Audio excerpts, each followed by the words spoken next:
Mark, what is your idea of romance? Walking in the outdoors? Margaritas on the beach? Or reading a book to each other? Hiking. Your ideal first date? Would it be intimate dinner at a French bistro? Getting drunk at a dive bar? Or Netflix and chill? Bistro. Okay. How do you display your love? Flowers and a bottle of wine? Ball gag and a pair of handcuffs? Wait, what? A funny t-shirt and a hand-drawn picture? Handcuffs? What is this? Oh, I'm signing you up for a dating service. Bob, I've been married for over 40 years. You know my wife. Oh, I know, but I can get a free waffle iron. Along with a lifetime supply of happiness, you'll also receive this. It's a new car! The following podcast contains graphic descriptions of international celebrating and global merrymaking. It may not be suitable for angry or unhappy audience members. Listener discretion is advised. You've been warned. Have you ever seen any of those foreign films? I don't like them.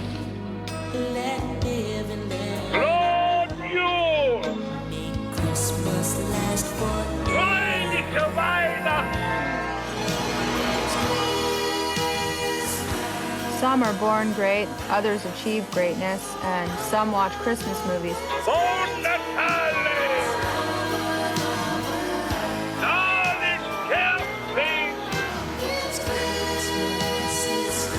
We are the wild and crazy guys. Well, they're both festive, aren't they? Joyeux Noel! And we are the Festive Foreign Film Fans, and I'm wondering which Mark we got tonight. I was still a little shell-shocked from last episode. Yes. Mark, do we have nice Mark? I think I should fire that consultant. Again, you asked for it. I know, but, well, I didn't ask for it. I hired someone to tell me to ask for it. Bob, it's just a big act. I felt like a little bit like I was like in the WWE, right? Like the good guy becomes a bad guy, but then he's a good guy, but he really was a bad guy. Were you really thinking of body slamming me? No, I'm not physically violent. Okay. That I've never been. Okay. Verbally, yeah, I'm one of six. Wait, what about Hannibal? Was that all just a story? Oh, the great Hannibal Mark? Yeah. Yeah, just a story. Okay. I have never eaten anybody's brain. Okay. But speaking of food. I always want to speak of food. What do you think? We kicked off our new segment. We have a new segment in our show. Yeah, it's kind of cool, wasn't it? Talking to our guest. So we've introduced this latest episode called Silent Bite, singly focused just on food, a little 5-minute thing each week. It's hard because we're bringing in some people that teach us some things, but I'd like to keep it as narrow as we can. So like Glenn didn't really get into the actual food. It was more of the mission. Well, and plus, I think his podcast is interesting, right? Yes. And so for those foodies, which I have subscribed to his podcast now, you can go out and listen to hear somebody talk about food. And he does a lot of research. But what's really funny, and I think we could take some pride because he said it to us, we gave him the idea for the Latvian episode. Right, exactly. We're influencers, Bob. Yes, we are. Just like those Estonian models. I wish we had that kind of influence, Mark. But obviously, we had selected the most popular food item. Yeah. And because we both share a passion for bacon. That's what I just love. We've secretly voted and we both come out and pick the bacon pies. I mean, we had a lot of things to choose from. I know. It we still did. boggles my mind that we chose that one. Like movies are different, right? Movies, you know them, you see them, they're good, they're bad. We narrow down our choices. Yeah, it's almost more predictable that we'd pick similar movies than the food. Right. I think last year, I don't even think we had one thing in common on our lists of the foods. I don't think so. And this time, until we got to number one, we were kind of all over the board. And as people who have listened to the show know, we tend to obsess maybe a little about the food. So this is our secret way just to feed ourselves some of this food. Yeah. Can you over obsess a food though? I don't think you can, but we can bless it under this umbrella of It's educational. We're learning, Right. Mark. We're Right. novices and we want to reach out Right. to people. We're more microwave enthusiasts than five-star chefs. So this will be culinary entertainment for our listeners and we'll grow from it. We'll develop. We are going to get probably developed around it waist, probably blocking No. of our arteries. Remember, calories don't count when you hear about them. That's what I've always True. heard. That's true. So from the kickoff, we've established some ideas to share, and we're looking for input. I want to hear from people that if they know origin stories of where this dish came from, if they know of Latvian bakeries or Sure. chefs that they would recommend. Maybe if someone is a Latvian listener and they grew up eating this. One of the things we're going to learn is how to properly pronounce the word pierogi. Although some people call the similar type of food spekka, I found. Look at that. And there's also out on YouTube a masterclass of pierogi cooking. Mark, you've just given us one of our episodes. And I know that Glenn talked about how important it was to smoke the meat. And Right. I know your son, one makes great beer. I guess the other one handles the meat part of your family. I raised them kids right. So I think we have a discussion and Eric's going to teach us about smoking the bacon, I think. Great idea. I'm excited about it. We've teased about it for 2 years and talked about the food. Our live show, we actually brought in some food from other countries and we devoured that. So did our guests. And I think it's time for us to stand up, take the bacon by the horns and do something about it. Take the pig by the nose. Yeah, forever. Well, before we get too distracted by these crescent-shaped lard buns, because we have to Wait. remember that's the other component of it.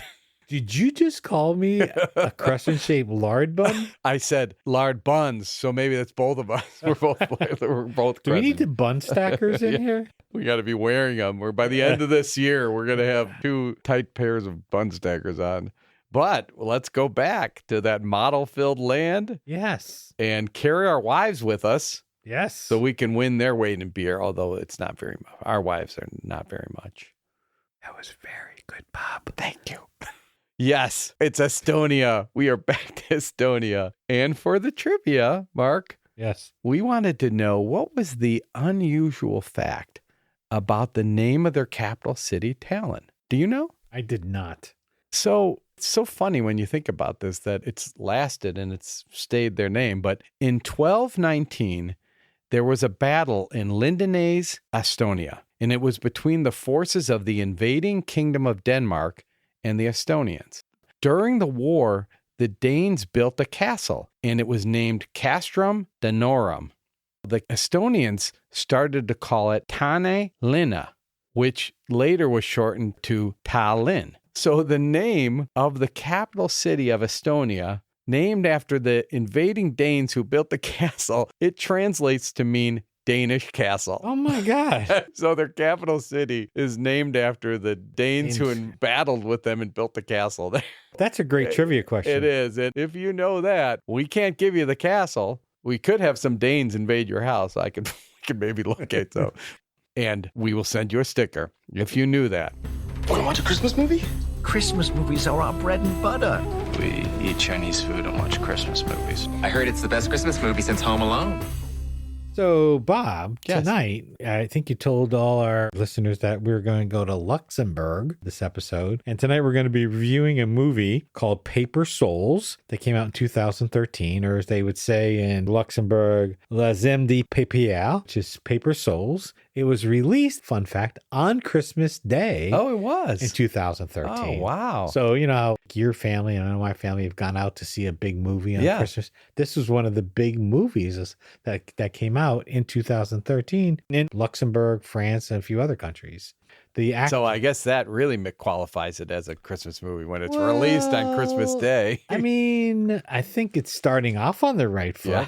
We'll talk a little bit about, but I would say as a precursor or warm up, a review of this movie back then said it was sort of like a Christmas Carol. Oh, well, there is an element like the Right. Christmas Carol. Yeah. Yes. I thought that was interesting Yeah. too. So let's talk about the actors and actresses in there. The first one I would cover was Stéphane Guillaume. Stéphane Guillon is a French actor, comedian, and radio and television columnist. And in fact, he was a little controversial when he was a reporter on TV in French public radio. That reminds you of David Letterman. He was a weatherman, but he was really funny, and you know what I true. mean? He would get in trouble. And then Stéphane plays Paul, but his career started when he was expelled from high school and decided to study acting.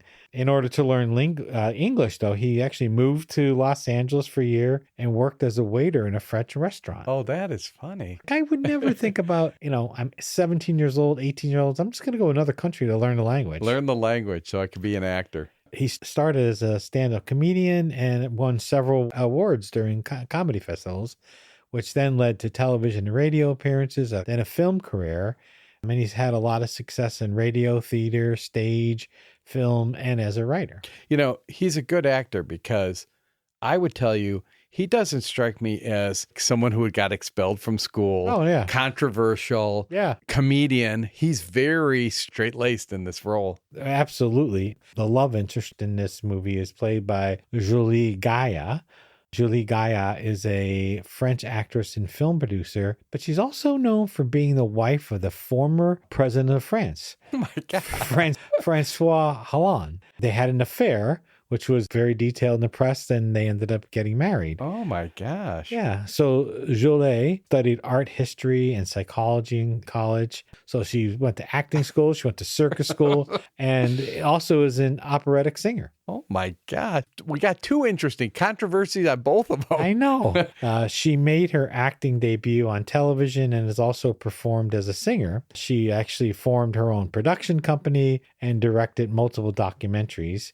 Her most recent new thing to do was being appointed the supervisory board of the French Professional Rugby Union Club. So I sing, I dance, I perform tricks, and I'm the head of the rugby. And she's like the female Ted Lasso. Well, guess when you're married to the former president of France? Probably a lot of opportunities come your way. And I'll keep you from looking it up on Wikipedia. They're still married. So they had this affair because he was president, I think, in 2012, something like that. And so when he was president, they had an affair, but then they got married. And I think they have 2 or 3 kids. Wow. Started off controversial. And then so she plays Emma. And then the last one, Nathan, is played by Jonathan Zaki. And Jonathan is a Belgian actor, film director, and screenwriter. He began his career in advertising before deciding that he was going to be an actor. He considered working as a director before turning to acting. He had some small roles in film and television. The public discovered him in a role in the movie The Return of the Living Dead in 2004. And he even appeared in some Hollywood movies. He was in the movie Robin Hood with Russell Crowe, and then in the feature film Downton Abbey, The New Era in 2022. He's pretty accomplished.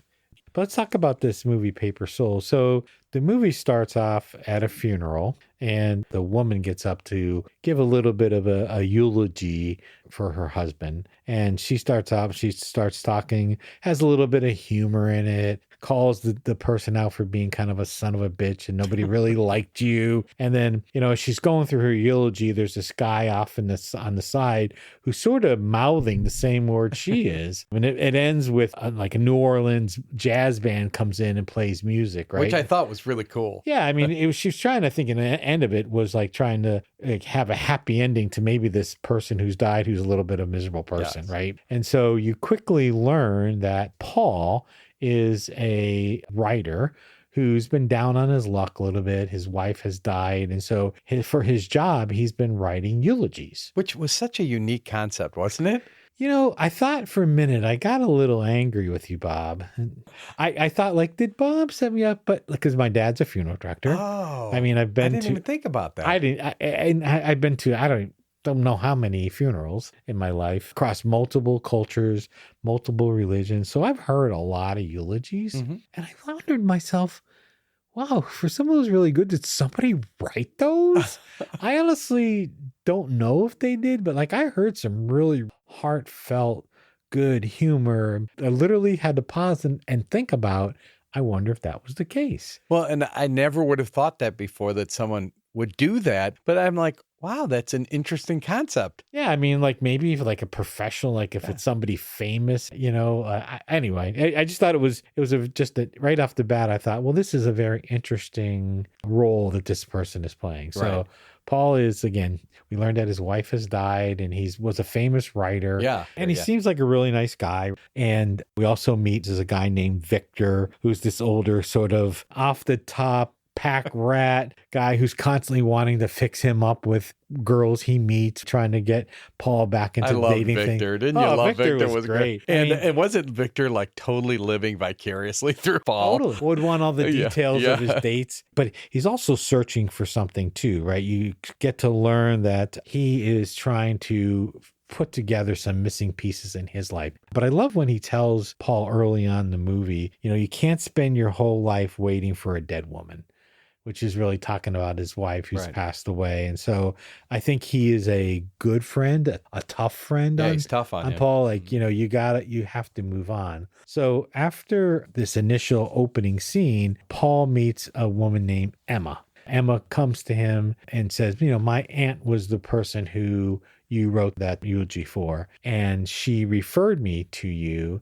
And he's like, okay, fine. Yeah, I can do the work. Like, start giving me facts about the person who's been dead. And when is the funeral? She's like, well, I'm not going to eulogize him at a funeral. It's for my son. Yeah. My husband died over a year ago. He was a reporter. He got killed in action. My son's birthday's coming up, and I really want to be able to say something nice about him for my son. So I need you to sort of organize all my emotions into a eulogy.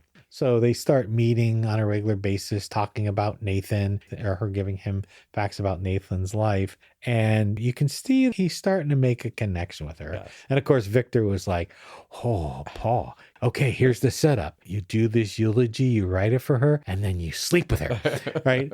He starts to put together some notes. He's all done. He gives it to Emma, and Emma's like, well, I can't give it to my son. I need you to give it to him. And he's like, well, no, I don't do that. This is way bigger than I anticipated. This is like, I do eulogies and, you give them, I write them. But he agrees to it because, he obviously likes Emma and is interested in Emma. So she says to her little son, this is one of Dad's friend. He wants to talk to you. I'm going to go out. And so she leaves.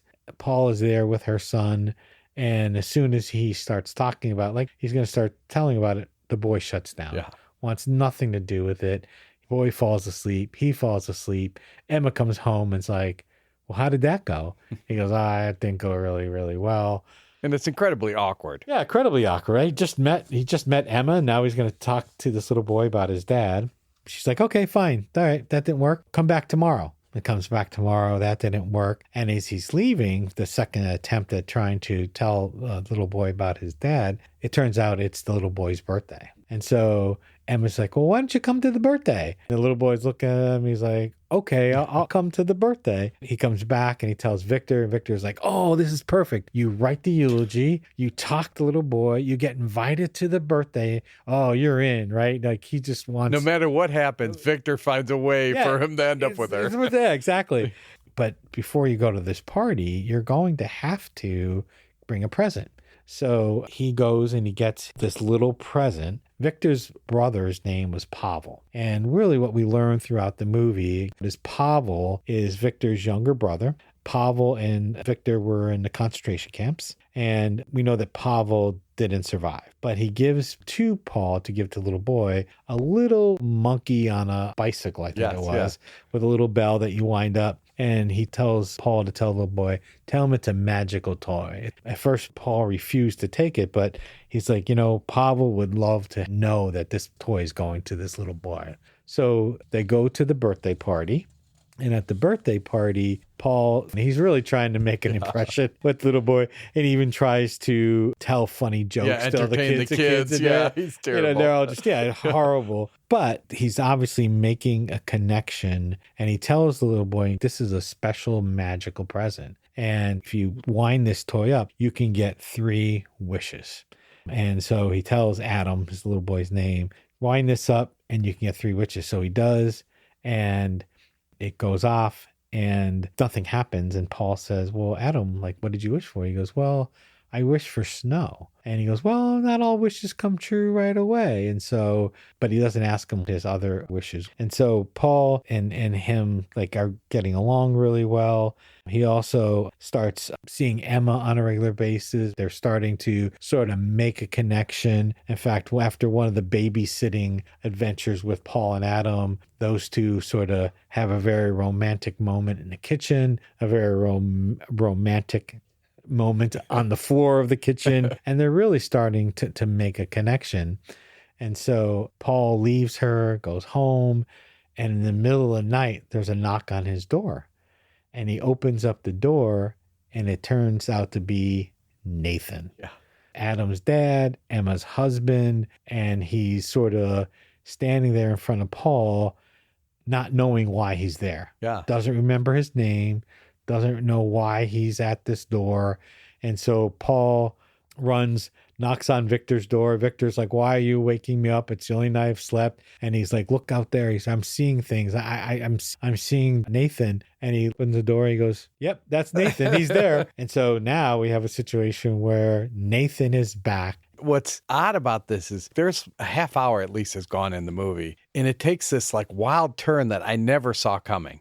I didn't see it coming, but then I thought, oh my God, Nathan's really alive. Yes, that was right? my impression too. He survived. Yeah. He survived. But then I'm like, well, why the hell is he at that house, right? Like, why would he show up at Paul's house? He's not sure what to do.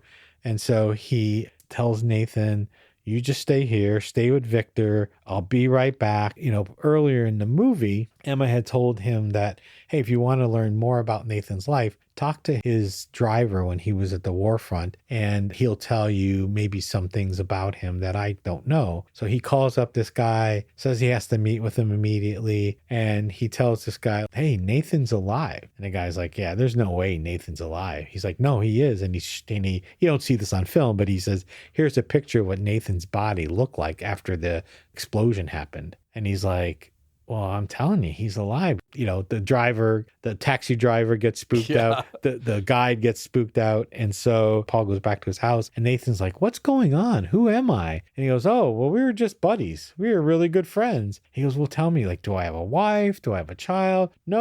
You don't have a wife or child, you know, because from Paul's perspective, he's starting to sort of come out of his mourning for his wife, is really interested in Emma. He's got this person who should be dead, who he's been writing about, sitting in his living room. So I don't know if he's protecting himself. He's protecting Emma, Adam. I'm not sure who he's trying to protect, but he sort of denies the existence of everybody and denies the existence of Nathan, even though he knows who he is. So he's out and he goes to see Emma, and he really wants to tell Emma about this, but then decides not to. He comes back to the apartment, and Nathan has now found this box full of notes and pictures of him. Of himself. And he's like, well, wait a minute, like, you're lying to me. Who am I? And so then he has to confess that he does know who he is, that he does have a wife and he does have a child. They sneak out one night and they look at Adam fencing in a fencing class.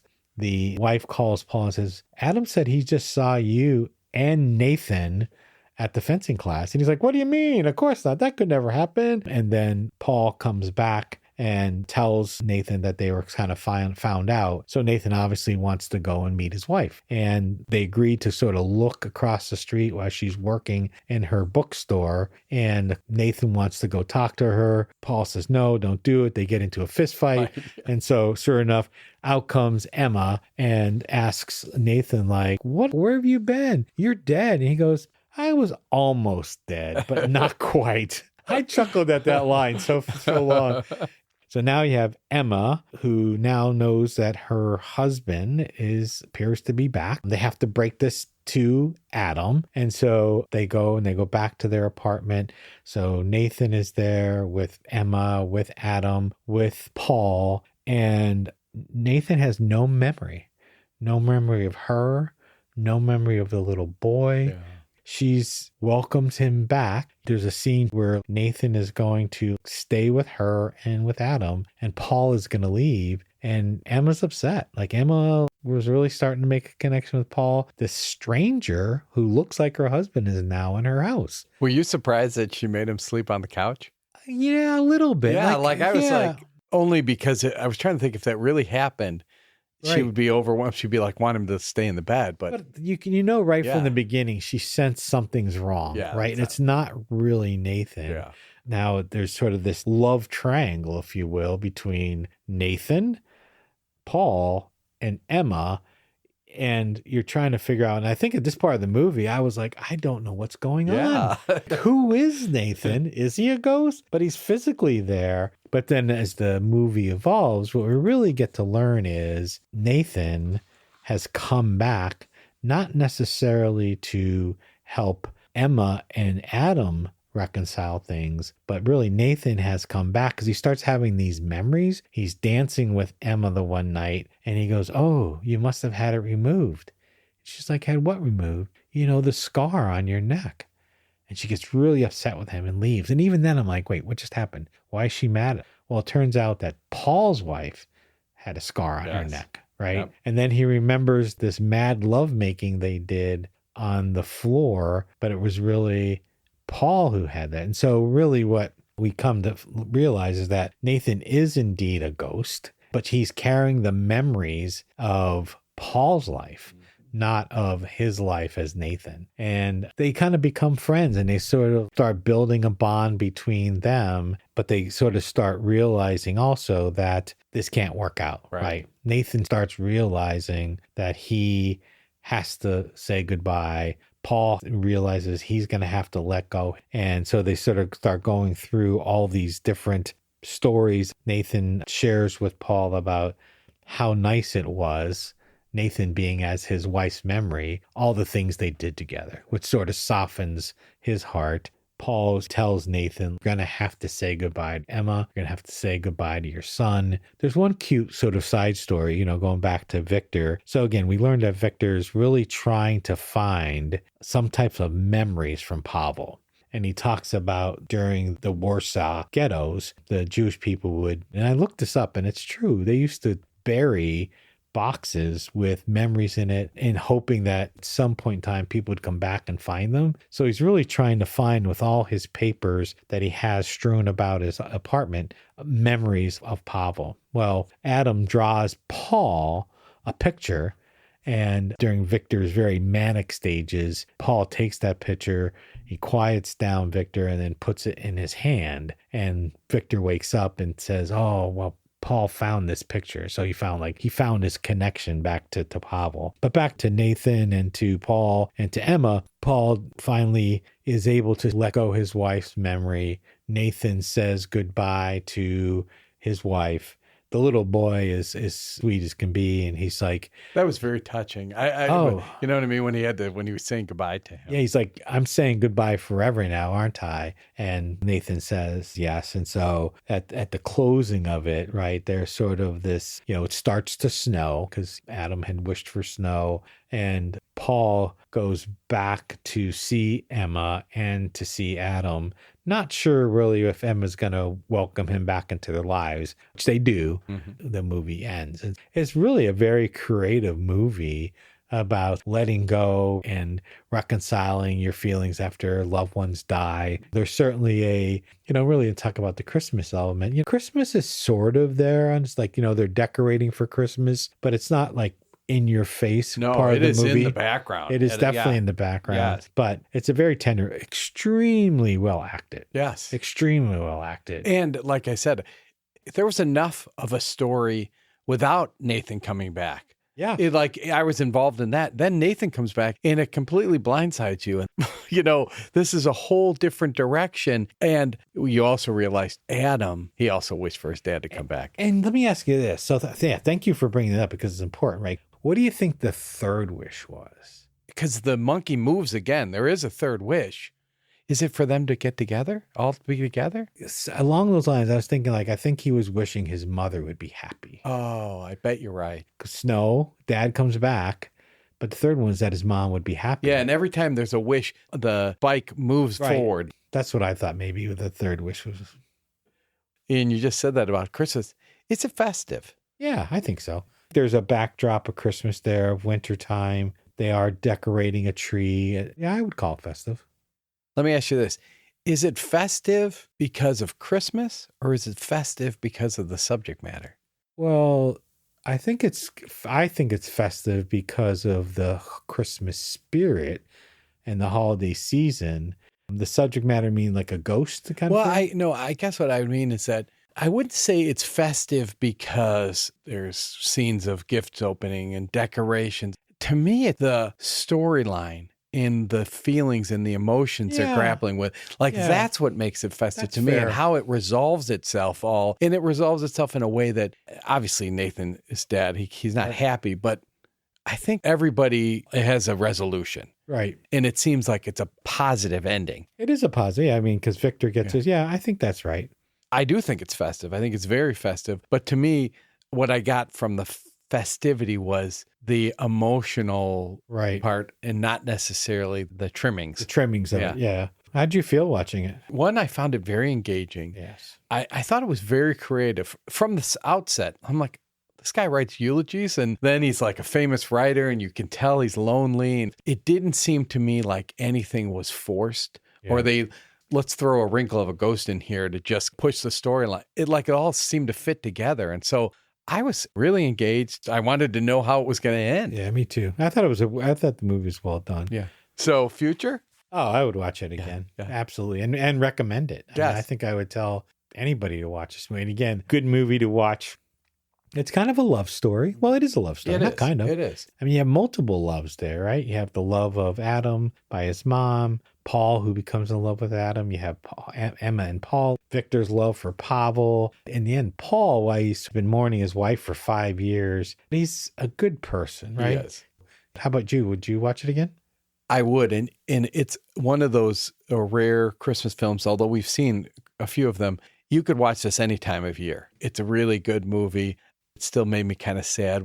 Remember Adam, like he's losing his memories of his dad. He was having a hard time remembering him. And I thought, we know when kids experience that. And he felt the loss, but he also was starting to forget his dad. And I thought that was so sad. No, that is very sad. But anyway, I think well done. But would you like to learn how to say Merry Christmas in Luxembourgish? I just love saying Luxembourg.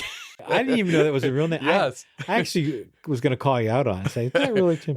But well, how do you say it? You say, Shy Krushtapage. Krushtapage. Luxembourgish is the main language in Luxembourg, followed by Portuguese, French, and English. Shy Krushtapage literally means beautiful Christmas days, or more literally, nice Christmas days in English. Shy is Germanic in origin and means nice or beautiful. Krushtapage is the plural of Krushtdag, meaning Christmas Day, and is derived from the ancient Greek word Christos, which refers to Jesus as Christmas and means anointed. Krushtdag, you had to write that one more time, refers to Christmas holidays or the days around Christmas. Shy Krushtapage is the common greeting used in Luxembourg during the Christmas season. I love when we find the literal translations, but they kind of mean something a little bit different.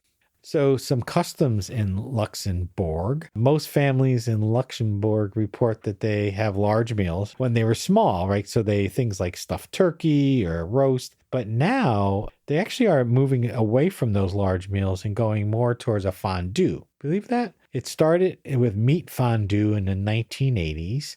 Fondue bourguignon was first, which is the fondue where small pieces of various meats are cooked in a hot oil bath. The meat can be then dipped in various sauces.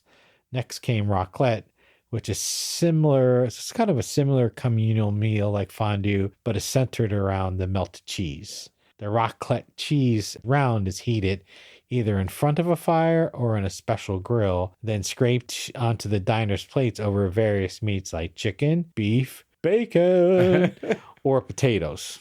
That's different. You're not dipping it in, they pour it onto your plate. Right. Okay. Soon fondue Chinese style became more widespread, where you just use hot broth to cook instead of oil. I was wondering why it was Chinese style, hot broth. This is similar to an Asian-inspired hot pot that uses a wine-based broth instead of oil or cheese. In Chinese style, raw meat and blanched vegetables are cooked in simmering broth, then dipped in a variety of sauces. Then the meat is marinated with herbs and a few spices. I guess this method is considered least dangerous. Yeah. And the house won't smell like oil for the next 2 weeks. Which I remember was a complaint. Some people like the fondue, some don't because their house smells like fondue. What's your feeling on fondue? Do you like fondue? I like when there's chocolate fondue and you're dipping fruit into it. But even that, I would say it's not the most desired thing. How about you? I remember there was a time, like it was in the 80s or something, fondue got really popular. And there was a lot of fondue restaurants in the suburbs and the city. And every time I've gone, and then we also went to a fondue place when we were in Montreal, you barely get anything to eat. I am not enthused about fondue at all. The next is just sort of a dark side of Christmas. Oh, Dark Mark? Dark Mark, yeah. The Housker or Housker is a dark, gloomy sidekick who accompanies Santa Claus on St. Nicholas Day in Luxembourg. He is St. Nicholas's bad-tempered companion, Mark, and usually the one to deal with naughty children. The character seems to have developed out of a variety of German folklore characters adapted to serve as a counterpoint to St. Nick. The tradition is his job is to scare children and punish them if they don't behave. He's usually depicted with a darkened face and long black hairs, a brown or black coat, and dark clothes. He also carries a bag full of twigs. His role is to punish the children if they're not good. To do this, he distributes the sticks that have been dipped in pepper, salt, and vinegar. He also uses the bag to carry away misbehaving children. So wait, are they supposed to lick those sticks or what? That's what they get. I guess they have to suck them. Because I'm thinking first, like, does he hit them? Because you're going to end up in jail, Housker. I think it's just interesting in Europe how they have these. Yeah, there's always a counterpoint to Santa. Like St. Nicholas just gave you a lump of coal. Yes, yeah. Here you get beaten with a stick. That has salt and pepper on it. Or carried away. Yeah, right. Here's some more food. Boxamunchen is also called Kuschelmännchen, is a traditional Luxembourgish pastry made from milk bread or brioche dough. Yeah, that's going to get good now. Baked in the shape of a man during late November, early December, they are a staple in Luxembourg's bakeries and Christmas markets. The word Boxamunchen roughly translates to little man made of dough, which is amazing because Boxamunchen was my nickname as a little kid. That's what I was going to say. That's what Mary Ellen calls me. Come here, my little Boxamunchen. I have to listen out for that. Some are adorned with raisins or chocolate chips for eyes pressed into the dough, sugar icing, or even a little accessories like paper hats or sticks. I wonder if they're pepper sticks, though, or salted sticks. They are soft, fluffy, slightly sweet, and golden brown on the outside. They're almost sold exclusively during Christmas season when the children in Luxembourg place their shoes out on the evening of December 5th or St. Nicholas Day. So Boxamunchen sounds good. So the last thing is more food. The Luxlot eggnog is a cherished tradition in Luxembourg. And so Lux actually is a county in Luxembourg. Okay. And Lot means milk in French. So Luxlot is sort of the milk that's made in the Lux region, but it's a tradition in Luxembourg. It starts in the Christmas season. This gets interesting as to why it came about. It's a limited edition specialty that was only found on shelves during the holiday season. It is said to be originated during World War II. The American soldiers couldn't get eggnog at Christmas, so they approached this Luxlot dairy. They provided the recipe and asked them to duplicate sort of this beverage, make their own eggnog. They sort of made their own spin on this, but it was delivered directly from the farmers. And as the decades have passed, the recipes today is a little bit different than the American version. This drink is made of sweetened milk, cream, vanilla, nutmeg, brandy, cognac, or rum. And there's also some non-alcoholic versions. So it's just sort of started because the World War II vets wanted to have their eggnog, and now they have become world famous for their Luxlot eggnog that's only served in Luxembourg. Well, I think this is the first foreign tradition we've ever covered that came from an American. Yeah. That's awesome. Yeah, it's great. Kind of cool. Now I really want to try some. Should we talk about the music? This calls for some Christmas music. Yes, this Christmas music. What kind of Christmas music is that? The least you could do is play some Christmas music. And now back to Christmas music. Do they have Luxembourgish music? They absolutely do. So let's listen to the song.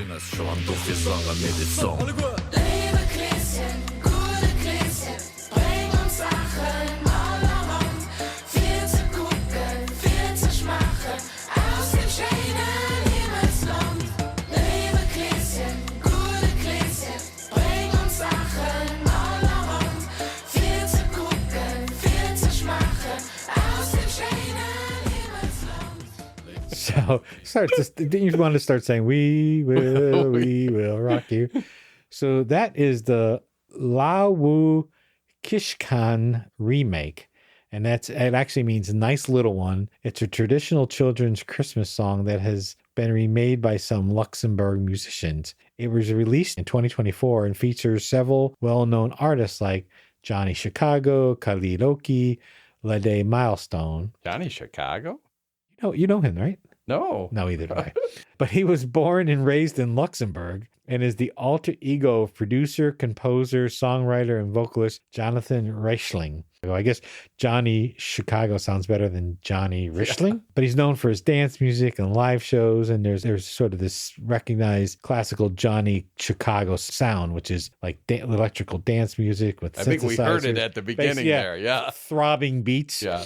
He recruited Khalid Oki to join him on this holiday song, which I think we ran into him someplace else in our podcast because he's from Lagos, Nigeria, and he moved to Luxembourg when he was 11. But I swear I know that name. But he met Johnny Chicago and they put this single together. But he's had a couple number one hits in Luxembourg as well as France, Germany, and Italy. Also, Lede Milestone is a popular rap artist from Luxembourg. And so this is like a traditional Christmas music. But I got to tell you about what the words mean, Bob. Oh, uh-oh. Are they not good? Well, the second stanza is, Dear St. Nicholas, good St. Nicholas, okay, bring us some things beautiful and good. Okay, a horse for me and a whip, just like the ones you have in heaven, with candies and a little bag, apples, pears, hazelnuts, but please, good Santa Claus, don't forget my mom. What? I'll bring a horse and a whip? Wasn't that on your Christmas list? I don't know. I mean, it sounds like a sweet thing, but I'm like, I was just curious, like, oh, that's kind of a neat, like, what's the words? So. I love it. Now I know what to get you next year. A whip. It's Christmas dinner. Eat it, eat it, eat it, eat it. Food they put out for Christmas Eve. Eat it, eat it, eat it, eat it. Most of your major food preparation holidays, Christmas. Eat it. Puts out food for Santa. Eat it. If it's getting cold, reheat it. There's no chili. No, chili's not a festive food. Let's talk about more about our food. Yes. Yeah. So, Bob, we interviewed the really bright person last time, but we thought we needed to sort of continue this. And given the fact that we've committed ourselves to researching and making this tasty dish, Glenn, we love you. He's obviously very knowledgeable and clearly understood the importance of food and our family rituals. But it gave us a thought that perhaps we need to go to a higher power. So we went to artificial intelligence. Oh. or as our Secretary of Education called it, A1. We went to ChatGPT and Grok. We used the same prompts for both. And the first thing we learned was how to pronounce this name, and it's called pierogi. In addition, we discovered that this is the plural form, which refers to multiples of these small bacon pies. I mean, why? Well, that have means one? we're going to eat pierogi. A single one is called pierogs. Pierogi is multiple. Pierogs is one. Another tasty morsel provided by AI is that these pastries are also called perazini, spica, which I said earlier, or spica pierogi, and they can be made in sweet and savory variations. The next thing we did, though, was we learned that pierogis are made with yeast dough.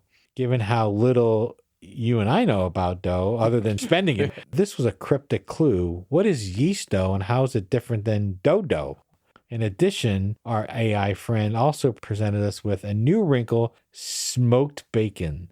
Our investigation was broadening. This was not your common store-bought bacon. And where do we find this? A butcher shop? A delicatessen?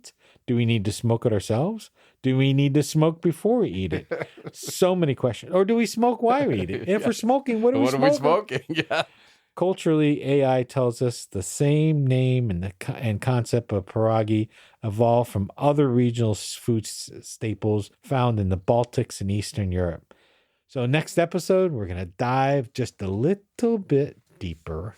So we need to find out, so what the heck is yeast dough? Where does smoked bacon come from? And then also, what are the other influences from the Baltic states? Interesting. Yeah. Now, maybe it's the pigs that are smoking. So do we have to force a pig to smoke? Stay tuned. Should we talk about trivia? Yes. It's trivia. Trivia. So when you consider that the entire population of Luxembourg is about the size of the Dallas metro area, you might wonder how anything interesting could happen in such a small country. That's crazy. I did not know it was that small. At first, we thought maybe we should skip the trivia and give all the residents a free sticker. That might be easier. But there's too much interesting things here that we have to talk about. We thought about quizzing you on the strange dichotomy, how little Luxembourg has a national debt of over $3 trillion, or more than $3 million per resident. Are you kidding? But it also has the highest GDP of any country and is the richest region per capita. I don't get that at all. No one's paying taxes. We considered asking about how Luxembourg has a $227 million fund used to entice companies to mine asteroids. They're just ahead of their game. Okay. Or we thought we might challenge you on Luxembourg's version of Superman called Super Hyam. He's modeled on the stereotypical Luxembourger that has a big belly, draws his power from eating cheese and drinking beer, and who flies around with his hands in his pocket. I think that's me. I'm Super Humper. Whatever. Super Humper. Finally, we thought maybe to test you on how Luxembourg's gold medal win in the 1952 Olympics was so unexpected that the band didn't have music for their national anthem. So they just made up a song. But no, we decided we wanted to know about a graveyard in Luxembourg where 5,074 American soldiers are buried. There's a famous U.S. military officer buried here. Who is he? We may not have enough for the whole country, but if you do win, you can choose to donate your Festive Foreign Film sticker to the whole Luxembourg army, which is right now about 790 soldiers. Oh my God. We might have Bob's little village of Trout Valley challenge them to a battle. For a sticker, of course. Yeah, that might be somebody we can take on. You might be. I mean, you get those golf carts all lined up with your music and your lights. I think it could be. Well, especially if we're facing a bunch of big-bellied, beer-drinking, cheese-eating Luxembourgers. Who run around with their hands in their pockets. Yeah. Bob, because the movie tonight talked a little bit about death and eulogies and stuff like that, we've all lost somebody, right? And we've all had to face the first birthday party, the first Christmas, so many firsts after someone dies. And so I found this quote. There's no one whose name was attached to it, but I thought is something that I would think I have felt about the family members, what I've said to other people, but it's Christmas is a time for joy, and your memory brings a joy to my heart. So it's a way to remember someone and think about the Christmas and that you've maybe had with them in the past. That's good. Like Nathan. Yeah. The goofiest ghost ever. Hey, our next episode, guess where we're going to? Nope, you're wrong. We're going to a place that our current U.S. president is really excited about. Canada. Nope, we've already been there. Okay. We're going to Greenland. Whoa, Greenland. We are heading to the Arctic to find out what the fuss is all about. We're going to review a film from 2019 called Gunpowder and Love. It's not currently streaming on any of the services at the time, but you can find it for rent from various international sources. So, Gunpowder and Love. That sounds like what might be going on between us and them right now.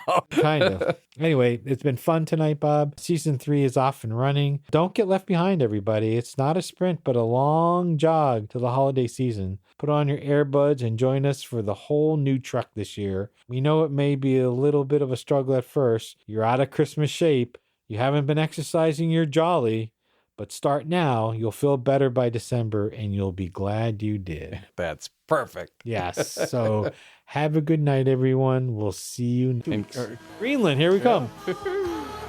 Actually, we're done. Done. It's over. It's over. It's over, kaput, finito. It's over. It's over. It's over. This has been a Way Sound Studio production. And sound engineering on our show is by Jake Fontana.